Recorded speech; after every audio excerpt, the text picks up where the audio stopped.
Pada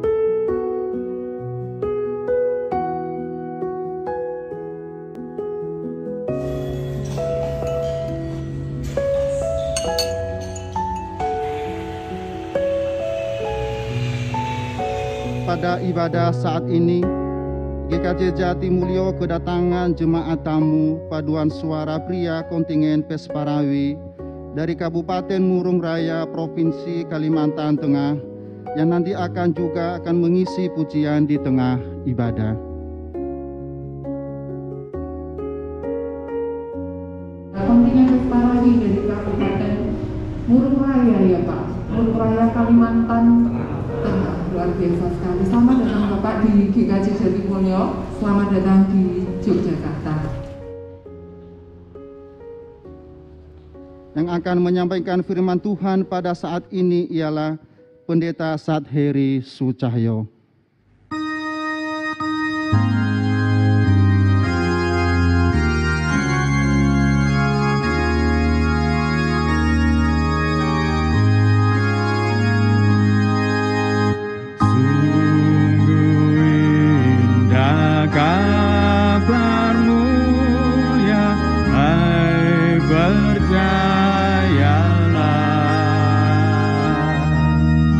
Yesus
Saudara-saudaraku yang terkasih, ingatlah kebesaran Tuhan dengan rendah hati.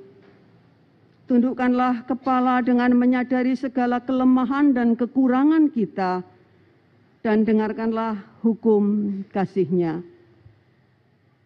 Kasihilah Tuhan Allahmu dengan segenap hatimu dan dengan segenap jiwamu dan dengan segenap akal budimu. Itulah hukum yang terutama dan yang pertama. Dan hukum yang kedua yang sama dengan itu ialah, kasihilah sesamamu manusia seperti dirimu sendiri.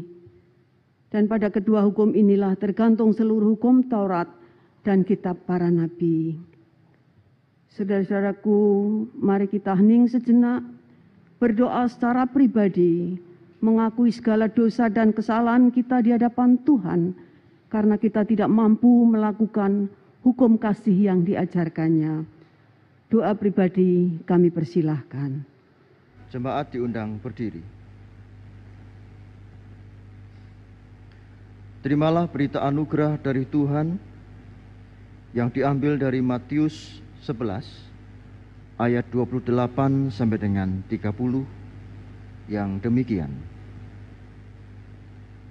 Marilah kepadaku semua yang letih lesu dan berbeban berat, aku akan memberi kelegaan kepadamu. Pikulah kuk yang kupasang dan belajarlah padaku, karena aku lemah lembut dan rendah hati, dan jiwamu akan mendapat ketenangan.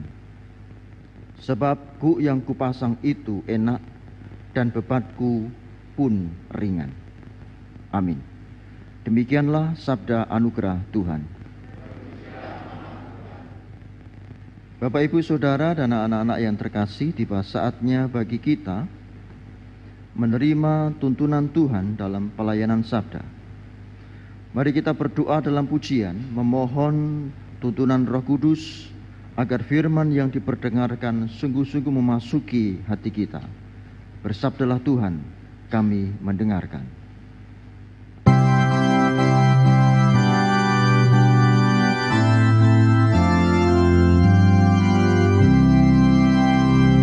Bersabdalah Tuhan, kami mendengarkan.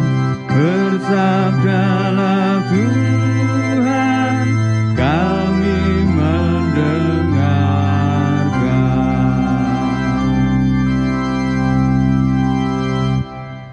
Bacaan khotbah saat ini diambilkan menurut kesaksian Injil Yesus Kristus dari Lukas 8 ayat 26 sampai dengan 39.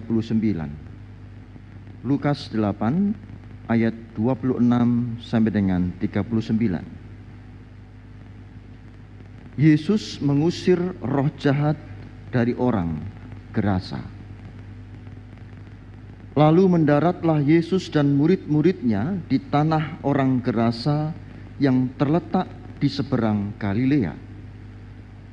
Setelah Yesus naik ke darat, datanglah seorang laki-laki dari kota itu menemui dia. Orang itu dirasuki oleh setan-setan, dan sudah lama ia tidak berpakaian dan tidak tinggal dalam rumah, tetapi dalam pekuburan. Ketika ia melihat Yesus, ia berteriak, lalu tersungkur di hadapannya dan berkata dengan suara keras, "Apa urusanmu dengan aku, hai Yesus, Anak Allah yang Maha Tinggi? Aku memohon kepadamu supaya engkau jangan menyiksa aku." Ia berkata demikian sebab Yesus memerintahkan roh jahat itu keluar dari orang itu. Karena sering roh itu menyeret-nyeret dia, maka untuk menjaganya ia dirantai dan dibelenggu. Tetapi ia memutuskan segala pengikat itu, dan ia dihalau oleh setan itu ke tempat-tempat yang sunyi. Dan Yesus bertanya kepadanya, "Siapakah namamu?" Jawabnya, "Legion," karena ia kerasukan banyak setan. Lalu setan-setan itu memohon kepada Yesus supaya ia jangan memerintahkan mereka masuk ke dalam jurang maut, adalah di sana sejumlah besar babi sedang mencari makan di lereng gunung. Lalu setan-setan itu meminta kepada Yesus supaya ia memperkenankan mereka memasuki babi-babi itu. Yesus mengabulkan permintaan mereka. Lalu keluarlah setan-setan itu dari orang itu dan memasuki babi-babi itu. Kawanan babi itu terjun dari tepi jurang ke dalam danau, lalu mati lemas. Setelah penjaga-penjaga babi itu melihat apa yang telah terjadi, mereka lari lalu menceritakan hal itu di kota dan di kampung-kampung sekitarnya. Dan keluarlah orang-orang untuk melihat apa yang telah terjadi. Mereka datang kepada Yesus dan mereka menjumpai orang yang telah ditinggalkan setan-setan itu duduk di kaki Yesus. Ia telah berpakaian dan sudah waras. Maka takutlah mereka. Orang-orang yang telah melihat sendiri hal itu memberitahukan kepada mereka bagaimana orang yang dirasuki setan itu telah diselamatkan. Lalu seluruh penduduk daerah Gerasa memerintah kepada Yesus supaya ia meninggalkan mereka, sebab mereka sangat ketakutan. Maka naiklah ia ke dalam perahu lalu berlayar kembali. Dan orang yang telah ditinggalkan setan-setan itu meminta supaya ia diperkenankan menyertainya. Tetapi Yesus menyuruh dia pergi, katanya, "Pulanglah ke rumahmu dan ceritakanlah segala sesuatu yang telah diperbuat Allah atasmu." Orang itu pun pergi, mengelilingi seluruh kota dan memberitahukan segala apa yang telah diperbuat Yesus atas dirinya. Amin. Berbahagia setiap orang yang mendengarkan firman Tuhan, menghayatinya dalam kehidupan sehari-hari. Haleluya. Amin.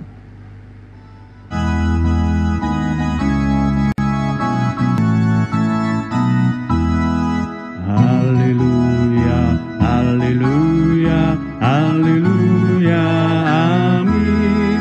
Haleluya, haleluya, haleluya, amin. Selamat pagi Bapak Ibu Saudara yang terkasih. Salam. Apa kabar kontingen dari Kalimantan Tengah? Kurang bareng, diulangi ya. Soalnya yang tanya bingung, ini Kalimantan Barat, Tengah, atau Selatan? Apa kabar kontingen dari Kalimantan Tengah? Luar biasa. Sekarang kita tes yang Jatimulyo ya. Apa kabar jemaat Jatimulyo? Oh, mereka nggak latihan vokal, yang ini latihan vokal. Bapak Ibu pernah mengalami kecemasan? Sering. Kontingen sedang sering cemas ini. Nervous. Jangan cemas ya. Maka perlu ibadah saat ini. Ada dua model kecemasan. Yang pertama itu cemas biasa. Biasanya cemas biasa itu kita bisa tahu apa penyebabnya. Kalau kontingen cemas itu mungkin cemas biasa gitu ya. Karena penyebabnya besok tanggal sekian akan rekreasi. Akan ada pesta rawi gitu ya. Sehingga cemas, nanti jangan-jangan diare gitu ya. Atau jangan-jangan macam-macam. Tapi itu ada penyebabnya. Jadi sehingga lebih mudah untuk diatasi. Tapi ada satu lagi, yaitu gangguan kecemasan. Gangguan kecemasan itu penyakit psikologis Bapak Ibu. Orang yang mengalami gangguan kecemasan biasanya tidak tahu penyebabnya apa. Kok saya bingung ya? Kok saya khawatir ya? Kok saya deg-degan ya? Kok tahu-tahu gitu ya? Tadi makan enak kok sekarang tahu-tahu kemeringet, berkeringat sehingga tidak nyaman, mengalami kecemasan. Itu kalau dibiarkan Bapak Ibu bisa mengarah kepada apa ya, yang sebetulnya tidak sakit tetapi merasa sakit, psikosomatis. Tetapi uniknya, nah, apapun itu, mau cemas, mau gangguan kecemasan, bisa diselesaikan. Ada 3 pemahaman cara. 1, menyadari soal I am. Aku ini siapa? Identitasku. Kalau kontingen ini sudah dari Kalimantan sampai ke Jogja, siapa Anda? Identitas Anda. Sehingga terpilih menjadi dari sekian banyak orang, lalu muncullah 30 orang. Siapa Anda? Dari sekian banyak orang itu Anda yang terpilih. Ada kapasiti, ada kapasitas. Orang yang mengalami kecemasan kadangkala dia punya kapasitas tapi tidak tahu I am. 1. Yang kedua adalah I can. Aku bisa melakukan sesuatu. Karena sudah terpilih dari ratusan bahkan ribuan orang lalu menjadi 30 orang, aku dapat melakukan sesuatu. Betul? Karena Anda itu adalah videografer, sehingga pegangannya ya soal video dan gak perlu khawatir tentang itu.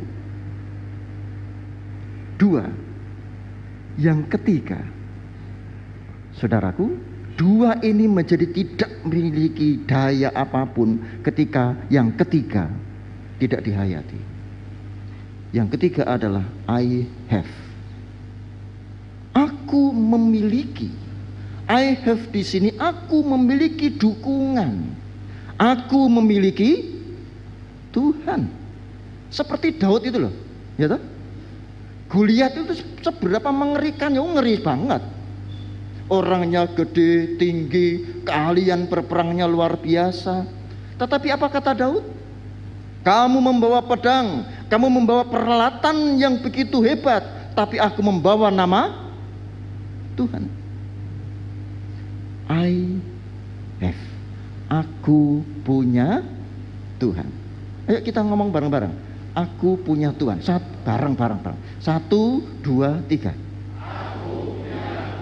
Nah, ya sekali itu ya kayak sekolah minggu gitu ya, diajak ngomong, ayo ngomong bareng. Ngono ya gelem ki. Enggak tahu maksudnya. Kayak gitu juga mau gitu ya. Digoda Pak Pendeta. Saudara, aku punya Tuhan menjadi poin penting. Mari kita lihat teks. Ketika kita melihat teks ini kan sebetulnya bacaan sekolah minggu yang semua orang sudah tahu toh. Ada orang kerasukan setan, jumlahnya banyak setannya, dia memberi nama diri sebagai legion. Tapi saya mengajak lebih sedikit dalam. Rombongan Yesus setelah menghadapi badai, dia menghadapi legion. Betul? Sebelum Yesus ketemu dengan legion, sebelumnya sudah ada peristiwa yang luar biasa di mana perjalanan rombongannya terkena badai hebat. Situasi semacam ini mencemaskan. Mungkin dalam kehidupan kita, perjalanan hidup kita, hambatan dan tantangan persoalan tidak kunjung berhenti. Badainya sudah selesai, kok di depan ada pasukan yang siap untuk menyerang kita. Dan itu terjadi pada Yesus. Bahkan setan-setan itu, legion itu sangat buas, kuat dan susah diatur. Ya toh? Ditali, diborgol dengan besi yang luar biasa, tetap diputuskannya. Ya memang ciri-ciri orang yang dikuasai setan itu ya buas, kuat dan susah diatur. Anda masuk di situ? Ayo, siapa yang susah diatur? Duduknya di nomor sekian ya. Nah, susah diatur itu. Enggak, bukan masalah itu Bapak Ibu. Tapi betul. Susah diatur sesuai dengan kehendak Tuhan. Itu ciri-ciri orang yang kerasukan setan. Dan kerasukan setan saat ini dengan dulu beda. Bahkan orang berkelar raja ada yang kerasukan setan toh? Bahkan ada yang mengatakan haleluya, puji Tuhan, tetapi juga kerasukan setan kok. Ciri utamanya adalah gugu karpe kamanungsan, hanya mengikuti keinginan kedagingannya, itulah yang kerasukan setan.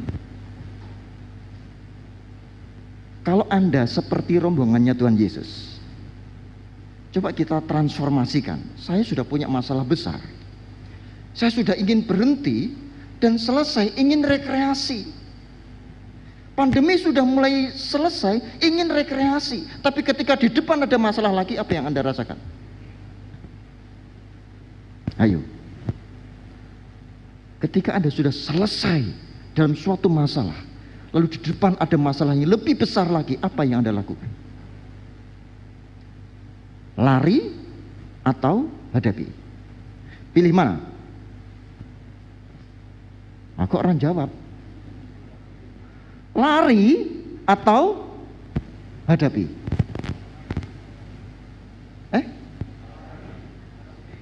Di tengah-tengah. Ya hadapi dulu Pak, nanti kalau kira-kira medeni gitu ya, lari gitu ya. Mari kita lihat apa yang dilakukan oleh Yesus.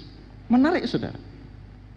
Yang mikir gampangnya adalah ya orang Melayu kalau nggak lari ya hadapi gitu kan. Atau dengan istilah tengah-tengah, ruang antara. Tengah-tengah itu ya kalau kuat dihadapi, kalau nggak kuat tinggal ngopi kan gitu. Enggak. Yesus justru mendekati legion itu. Ketika legion itu ada orang yang dirasuki banyak roh jahat, lalu mendekati Yesus dan rombongan, justru Yesus tidak lari, tidak melarikan dirinya, tetapi mendekati. Pertanyaannya adalah mengapa? Mengapa Yesus tidak menghindari? Karena ada seorang yang harus ditolong. Benar? Karena ada satu orang yang harus ditolong. Ketika semua orang tidak mau menolong, Yesus datang untuk menolongnya. Ketika semua orang gerasa ketakutan, maka dia tinggal di kuburan. Yesus datang untuk membebaskannya. Ketika semua menjauhinya, justru Yesus mendekatinya. Orang ini butuh ditolong, meskipun membahayakan Yesus. Saudara, kita lihat di sekitar kita. Bukankah ada banyak orang yang perlu ditolong, meskipun membahayakan kita? Teladani Yesus. Ayat 28 dan berikutnya, legion itu berteriak dan tersungkur. Katanya, apa urusanmu dengan aku, hai Yesus, anak Allah yang Maha Tinggi? Aku memohon kepadamu supaya engkau jangan menyiksa aku. Dan kalau Anda baca lengkap Bapak dan Ibu, di sana sudah dikatakan bahwa mereka ketakutan akan perkataan Yesus. Loh, Gus Yesus ngendiko saja, Tuhan Yesus berbicara saja, mereka takut. Karena semua yang diperintahkan Yesus itu penuh dengan kuasa, dan mereka tidak bisa mengelak dari kuasa itu. Kalau kita punya Tuhan Yesus, apa yang menjadi ketakutan kita? Apa yang mencemaskan Anda dan saya ketika kita benar-benar memiliki Kristus? Ketika Kristus yang begitu mulia dan kita begitu hina, beliau bersedia bersama-sama dengan kita. Sesungguhnya yang perlu dicemaskan adalah ketika hidup kita tidak ada Kristus. Saudaraku, ini menjadi bagian penting bagi kita semua. Perkataan Kristus luar biasa. Amin. Perkataan Kristus luar biasa. Kalimat-kalimat, firman-firman yang dikeluarkan itu penuh dengan kuasa. Tapi mengapa umatnya justru kadangkala tidak mau mendengarkan kalimat itu? Nek khotbah suwe, gitu kan? Kalau khotbahnya lama, krusak-krusek buka permen. Ibadah di gereja nggak lagi marak, karena orang lebih senang ibadah di rumah. Sambil makan pisang goreng, ngopi, udut. Udut tahu? Ngerokok ya? Soalnya saya gini gitu ya. Udut lalu enak-enak gitu ya. Tetapi hayatilah bahwa yang sesungguhnya itu bagaimana mendengarkan tidak hanya lewat telinga. Bapak Ibu tahu stroke ya? Tahu kan? Berdoa mau stroke? Stroke itu adalah apa yang dipikirkan hanya berhenti di sini. Tangannya tidak bisa bergerak. Aku ingin buka kunci gitu kan? Tapi tangannya nggak bisa ngapa-ngapain, itu stroke. Hati-hati loh, kadang-kadang ada orang yang stroke rohani. Firmannya berhenti hanya pada pikiran, tapi tidak dalam tarian kehidupannya, mandek di sini. Maka perkataan Kristus itu tidak cukup hanya didengarkan saja, tetapi harus masuk ke dalam. Saya lanjutkan. Sesaat setelah orang itu terbebas dari roh jahat, ia duduk di kaki Yesus. Teksnya bunyinya begitu. Awal-awal ketika Tuhan Yesus datang, dia bersiap untuk menyerang Kristus. Tetapi ketika terlepas dari roh jahat, ia duduk di kaki Yesus. Ketika ia masih berada dalam kuasa roh jahat, ia siap untuk membunuh siapapun. Tetapi kini ia duduk di kaki Yesus. Pertanda ia telah waras. Ia mau dekat dengan Yesus, ia telah waras. Bagaimana dengan kita? Jangan-jangan nggak waras nih. Karena enggan untuk duduk di dekat kaki Yesus, maunya duduk di atas kepala Yesus. Doanya saja, Tuhan, aku minta jodoh nih. Dia pegawai bank. Kalau laki-laki harus ganteng. Wah, bodinya six pack. Motornya Vespa Matic. HP-nya nanti iklan. Wah, gitu ya. Pokoknya kalau enggak itu enggak mau. Loh, kok meminta atau nyuruh gitu kayak gitu. Tuhan, aku mau begini, kalau enggak begini kamu enggak ada. Hati-hati saudara. Kita duduk di kaki Yesus. Dan soal berkat itu konsekuensi logis ketika kita duduk di kaki Yesus. Jangan kemudian mau berkatnya tapi tidak mau Yesusnya. Mari kita lebih dalam. Satu tahap lagi saja. Berbeda dengan banyak orang lain di Gerasa. Orang yang dulunya buruk dan sakit ini duduk di kaki Yesus, tetapi orang Gerasa tidak. Dimulai dari penjaga babi yang kemudian memberitakan ke kampung-kampung bahkan ke kota-kota, mereka ketakutan. Kalau Bapak Ibu baca lebih dalam Bapak Ibu, mereka takut kenapa? Takut kalau babinya mati lagi. Gitu. Baca lagi nanti. Bukan takut karena Yesus begitu berkuasa. Bukan takut karena Yesus begitu mengasihi saudaranya. Enggak. Mereka tuh takut biar babinya dia saja yang mati, babiku jangan, maka kamu harus pergi dari sini gitu loh.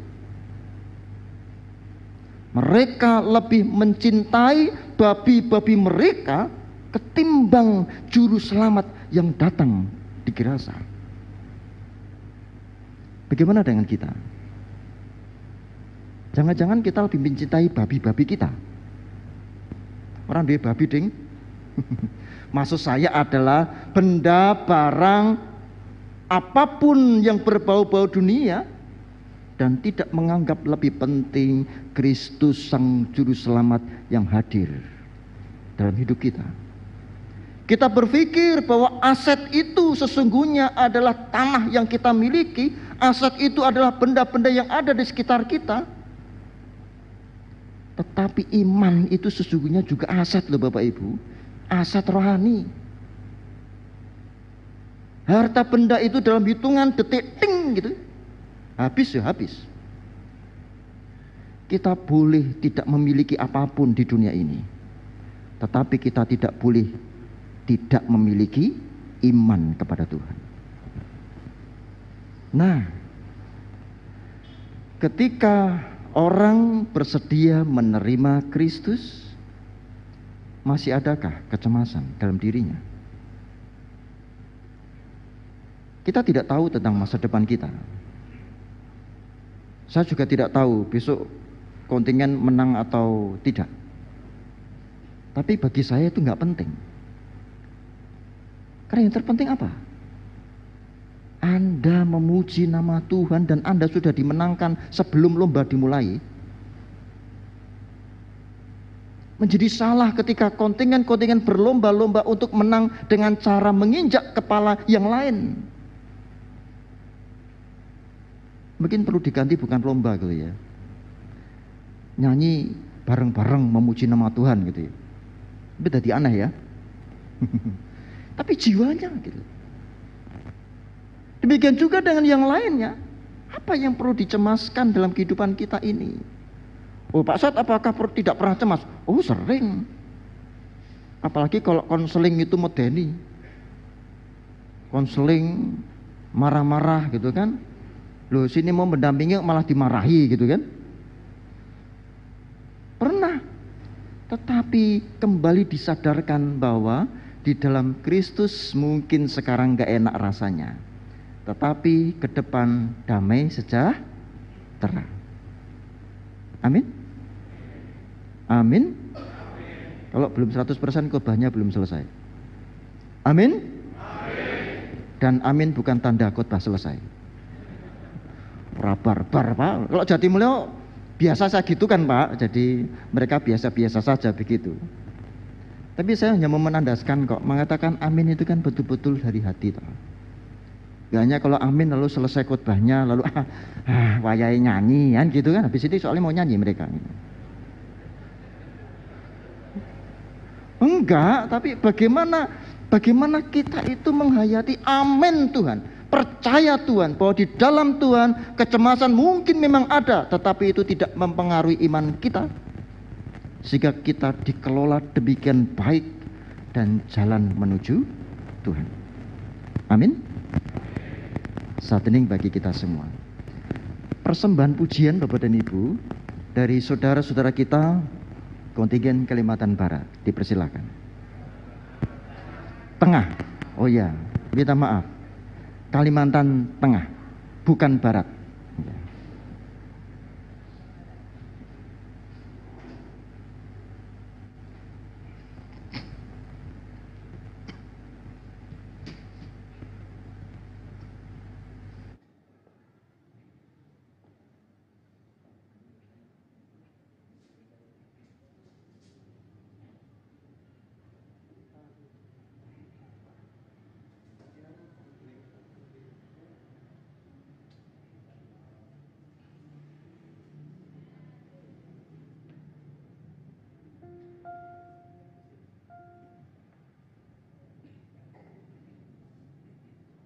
Shalom, sebelumnya Bapak Ibu.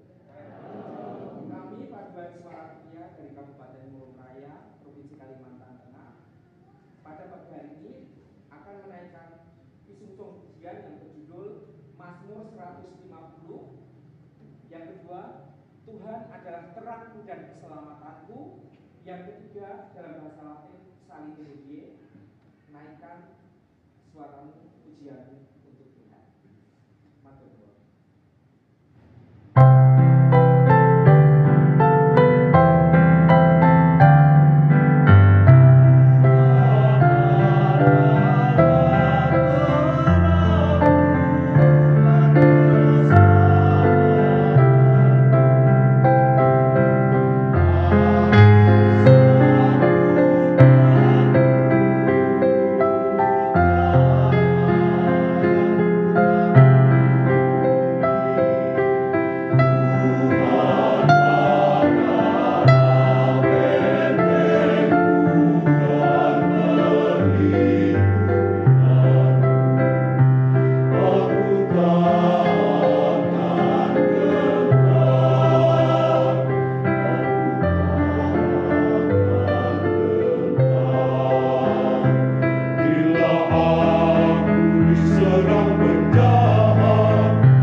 Pujian yang indah Bapak dan Ibu.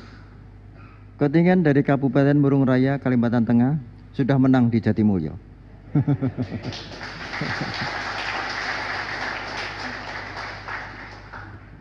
Mari bersama kita berdoa, bersyukur atas firman-Nya dan atas pujian-pujian kita. Mari kita berdoa. Kami datang kepadamu Bapa mengucap syukur atas kehidupan yang telah Tuhan berikan, bahkan firman-Mu pada minggu ini. Kiranya Tuhan memberikan firman itu, melalui pertolongan Roh Kudus kami dimampukan untuk tak hanya mendengar, namun juga merasakan firman-Nya. Ajari kami untuk meneruskan hidup kami ini dalam puji-pujian syukur kami, dalam tindak tanduk tingkah laku kami sesuai dengan kehendak-Mu. Kami berserah. Di dalam nama Tuhan Yesus Kristus kami berdoa dan bersyukur. Amin. Marilah kita mempersembahkan yang terbaik kepada Tuhan, sambil mengingat firman-Nya yang diambil dari 1 Tawarikh 29 ayat 13 sampai 14 yang demikian sabdanya. Sekarang ya Allah kami bersyukur kepadamu dan memuji nama-Mu yang agung itu. Sebab siapakah aku ini dan siapakah bangsaku, sehingga kami mampu memberikan persembahan sukarela seperti ini. Sebab daripadamu segala-galanya, dan dari tangan-Mu sendirilah persembahan yang kami berikan kepadamu.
Mari bersama-sama kita berdoa, kita serahkan persembahan ini kepada Tuhan dan juga doa syafaat kita.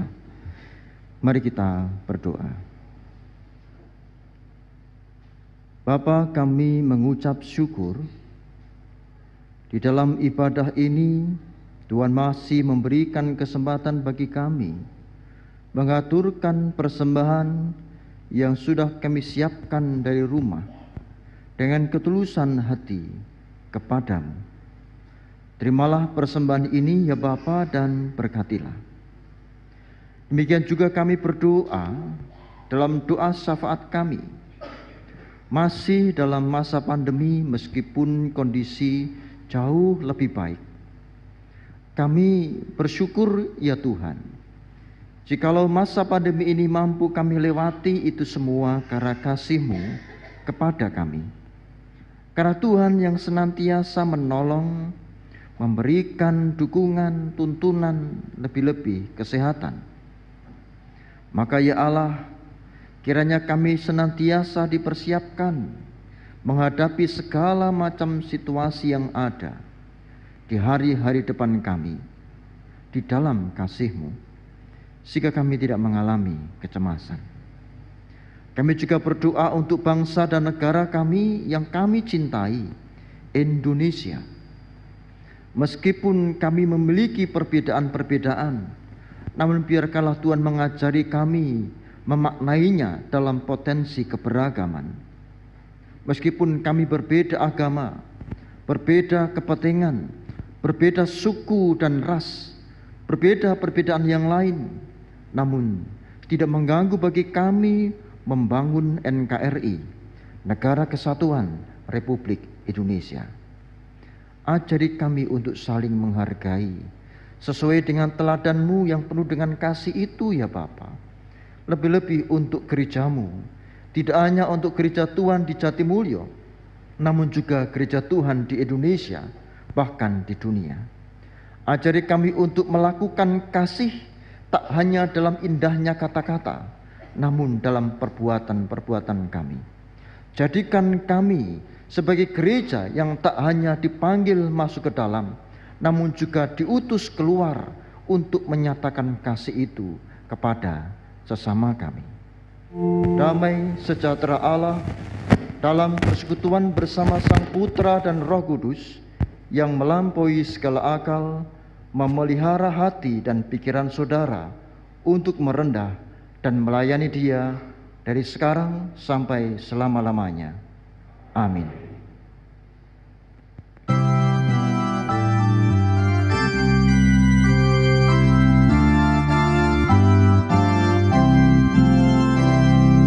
Tuhan, Kau gembala kami, tuntun kami domba-Mu. Berilah kami menikmati hikmat pengorbanan-Mu. Tuhan Yesus, Juru Selamat, kami ini milik-Mu. Tuhan Yesus, Juru Selamat, kami ini milik-Mu.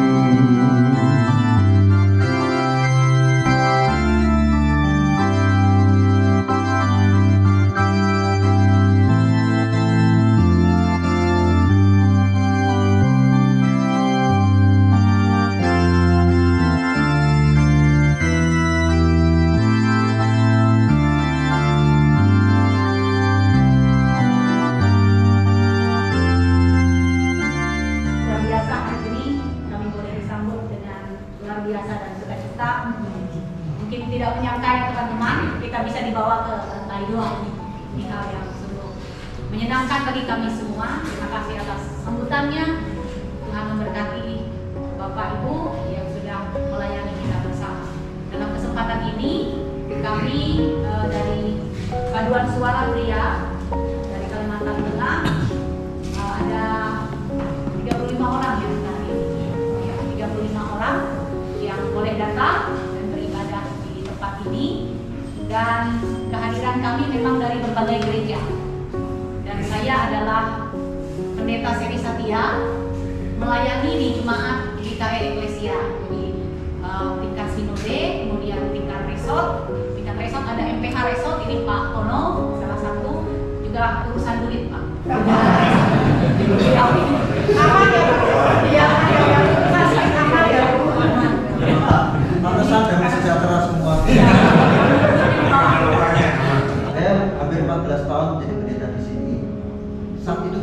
Sanskerta yang artinya 6. Heri itu Iger itu apa namanya, banyak airnya. Penatua Dewi, keduanya majelis pendamping ibadah online yang akan tinggi sekali ketika itu dan dirampiri. Kami dilayani oleh 3 pendeta, 1 pendeta laki-laki saya sendiri, yang 2 perempuan, tetapi yang 1 pendeta pelayanan khusus. Masa nanti kita akan bertemu lagi untuk kembali makan, sehingga menikah ini ucapan selamat datang kami. Selamat makan bersama dengan kami pada suatu ketika kami sampai ke Kalimantan atau Bapak Ibu kembali ke Jogja, tolong hubungi kami lagi untuk kembali kita makan bersama. Kesehatan, umur panjang dilimpahkan kepada kita. Monggo silakan. Terima kasih. Dan harapannya Bapak Ibu besok kalau ketemu lagi nggak usah formal begini. Kita ketemu kita akan ketemu di mana kopi bareng itu lebih enak. Oh, kamu antrinya? Boleh. Bayar dewe-dewe. Oke, iya. Iya, nanti kalau ada undangan. 1, 2.